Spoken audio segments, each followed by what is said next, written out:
What's up, and welcome to another episode of Theological Sidebars. How's it going, everybody?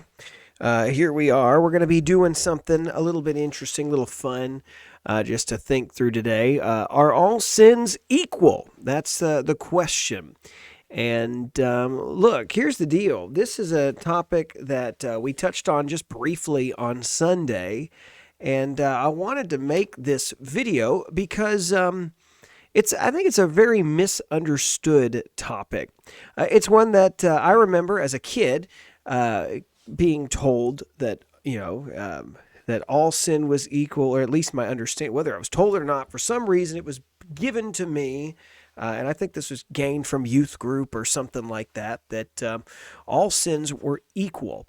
And so the question is, where does that stuff come from, and is that accurate? Because the answer to that question is going to be something that it will make a huge difference in how you live. So let's look at that today and go from here. So look, the text that we are going to be looking at is from the book of James, and here's what it says. As he's talking, he says, if, in James chapter 2, verse 9, he says, if, however, you show favoritism, you commit sin and are convicted by the law as transgressors. For whoever keeps the entire law and yet stumbles at one point is guilty of breaking it all. For he who said, do not commit adultery, also said, do not commit murder. And if you do not commit adultery, but you murder, you are a lawbreaker. So this is the part right here that is part of this issue, I guess, that people run into is what is James talking about? And this is something that we see other parts like this, maybe similar things that are said in the Bible that would make people think that that this is that might be teaching that this is related to all sins being equal. So one of the things you'll look here, like this is Galatians 3, verse 10. For as many are the works of the law are under a curse, it's written, cursed is everyone who does not abide by all the things written in the book of the law to perform them.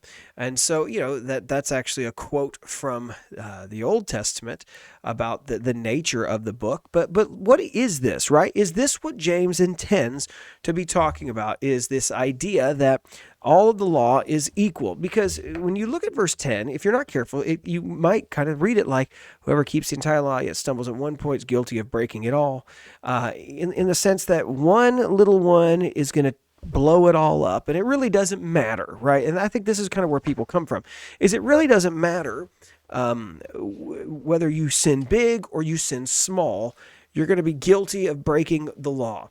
Now that is true in the sense that one sin destroys your relationship with the Lord. I mean, think about this.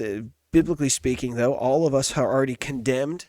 Romans 5 tells us because of Adam's sin, we stand condemned already. But let's face it, you and I do not live any different. We all participate in sin regardless. Now, thank you, Adam. That's also part of sin nature, but we gladly participate in this.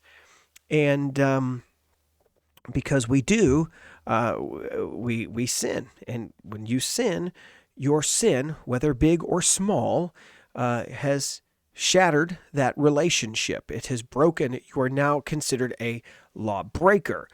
But that is all James is intending to say, that your keeping of the law, as good of a law keeper that you are, does not matter, because you are now under a curse. You are considered a transgressor before the Lord, even with one sin. That's it. You're done for. Now that's heavy and weighty for sure. But let's go on and kind of deal with this a little bit further, right? Because there will be some who will say, but okay, but didn't Jesus teach that all sins were equal, right? And so eventually you go to a passage like this. You have heard that it was said to our ancestors, do not murder, and whoever murders will be subject to judgment. But I tell you, everyone who's angry with his brother or sister will be subject to judgment. And whoever insults his brother or sister will be subject to the court. Whoever says, you fool, will be subject to hellfire. So if you're offering your gift on the altar there and you remember that your brother or sister has something against you, leave your gift there in front of the altar. First go be reconciled to your brother or sister, then come back and offer your gift. Okay, so some would speculate, right? Is that what Jesus is meaning? It's all the same. It doesn't matter. All sin is equal because it just shatters God's relationship. And so they say, hey, murder is on the same level to God as being angry. That God doesn't look at anything any different, that to be murderous is the same in weight as anger and insulting. Okay, well, you say, well, is that all? Is that what he means? Well, let's keep going a little bit further, right? The adultery passage. You've heard that it was said, do not commit adultery. But I tell you, everyone who looks at a woman lustfully has already committed adultery with her in his heart. If your right eye causes you to sin, gouge it out and throw it away. For it's better that you lose one of the parts of your body than for your whole body to be thrown into hell. Okay, so this is interesting. And this is something we need to kind of think about, right? What does Jesus mean by this? Here's what he doesn't mean. He is not meaning that they are the exact same offense. No, what Jesus is doing is he's talking to people who think that they're good because they haven't done the act. Haven't killed anybody, I'm doing pretty good. And Jesus says, well, what's your heart look like? Well, what do you mean, what's my heart look like? I haven't done anything. No, he says it starts in your heart. And then people are looking and say, well, I'm not like all those people. I've never committed adultery. I'm not an immoral person. But Jesus says, well, what's your heart look like? Have you done this in your heart already? Well, yeah, but I haven't done it out in public. I haven't done it in real life. It's just in the heart, right? No, Jesus is saying sin is much deeper than just my actions. Sin is something that happens in the heart. So that is what he means. He's not meaning, I think, as what happens is you begin to look at James and you begin to think, well, James says one sin breaks it all. Jesus teaches that, that our sin is the same in God's eyes of whether I murder somebody or just insult them. Let's face it. What would you rather have someone commit against you? Insult you or murder you? What would you rather have somebody do against you? Would you rather have them look lustfully towards you or try to commit adultery with you? Let's start with the hard stuff, right? Let's not deal with hopefully, let's not go that far, right? Those are the things that we need to realize, right? That he's not saying they're exactly the same in God's eyes and there's no different, because this is where you get into trouble, right? Is once you start to think they're exactly the same, then you say, well, what difference does it make? And this is the part that we need to clear up. That's not what James is intending. That's not what Jesus is intending. Let me just show you a couple things I think that are interesting to point out. The idea that there is a different standard that is in the Bible. Let's just clear some of this up. So I hope this is helpful to you. Maybe this is new for you to think about. Maybe you have kind of lived with this weird view that somehow God is, thinks that all things are the same in all their weight. But notice, what does Jesus say here? This is Matthew 18, verse 6.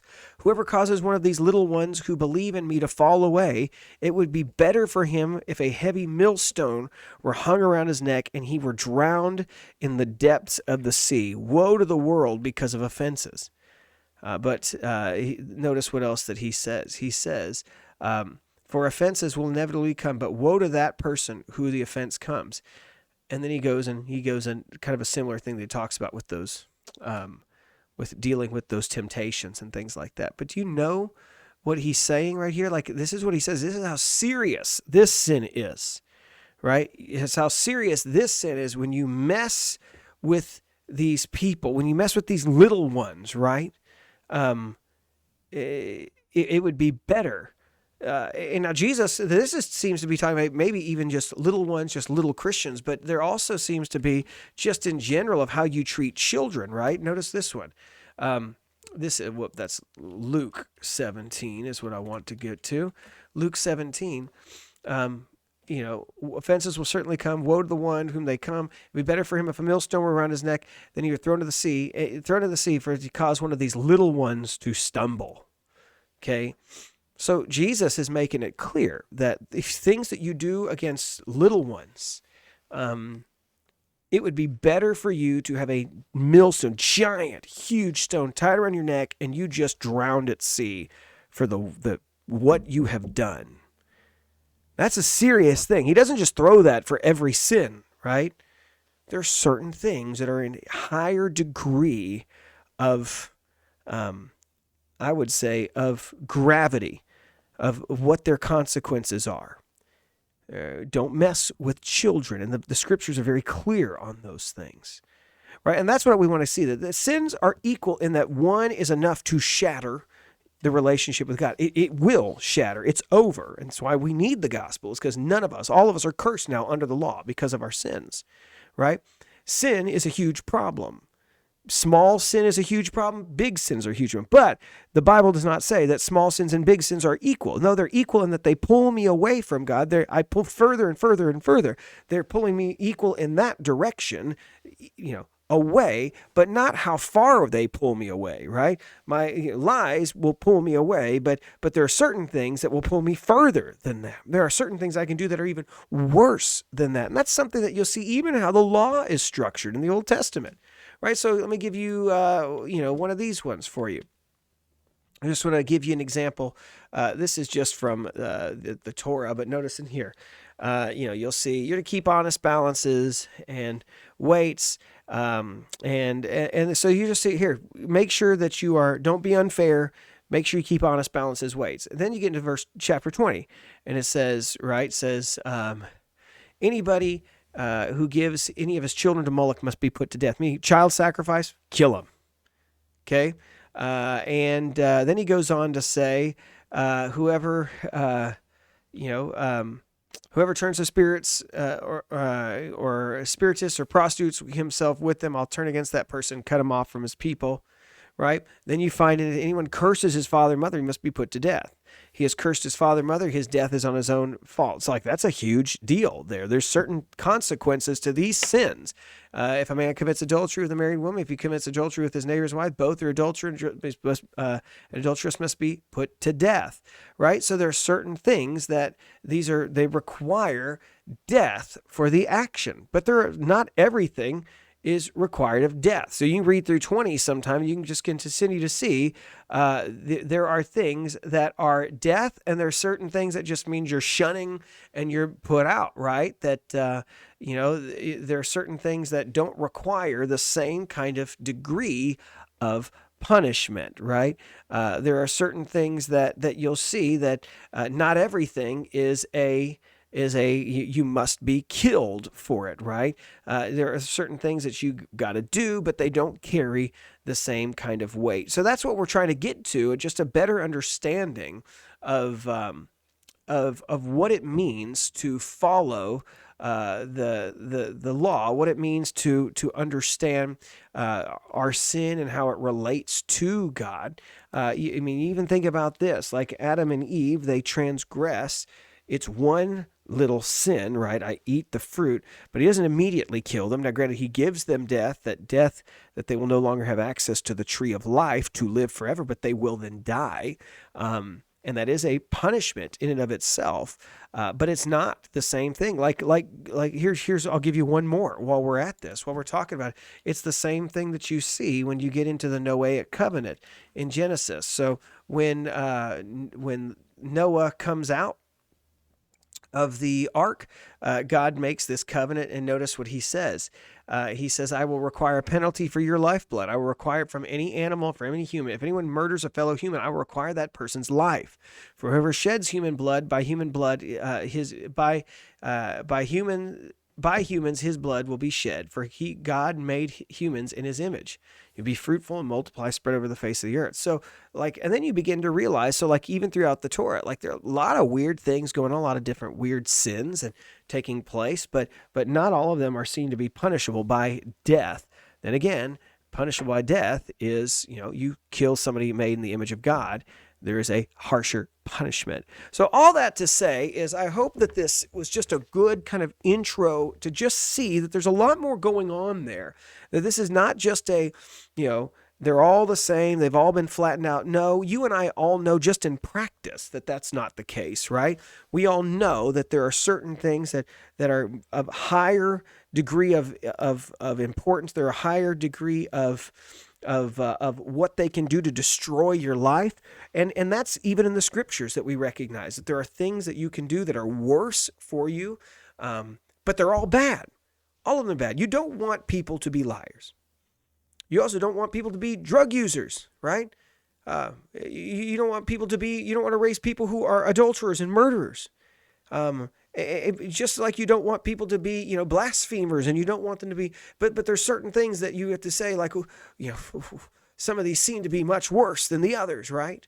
And so those are the things that we just need to be mindful of. We know this to be the case. The scriptures do too.